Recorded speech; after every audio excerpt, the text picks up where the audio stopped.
নিরপেক্ষ তদন্ত চাই, যাতে যে দায়ী যে দোষী সবাই যাতে জবাবদিহিতার আওতায় আসে। এই বিগত সরকারের আমলে হয়েছে, গত বছর হয়েছে, সেগুলো বিচার হতেই হবে এবং সেই বিচার হওয়ার আগ পর্যন্ত বাংলাদেশ আমাদের সাথে থাকবে। আমরা আর আগে বাংলাদেশে ফিরে যাব না, যেখানে দেশের নিরাপত্তা বাহিনী নিজের নাগরিককে গুম করতে পারে, খুন করতে পারে, সেই বাংলাদেশে আমরা যাব না।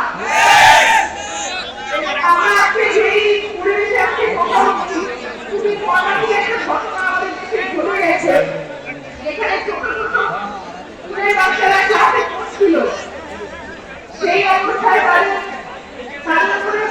সেই বিক্ষিপ্ত হয়ে মানে এই পরিবারের কাছে এই যে ঘটনা ঘটেছে, এটার কোনো ব্যাখ্যা কোনোভাবে এটা মেনে নেওয়া যায় না যে কিভাবে এইরকম একটা ঘটনা একটা দেশে ঘটতে পারে।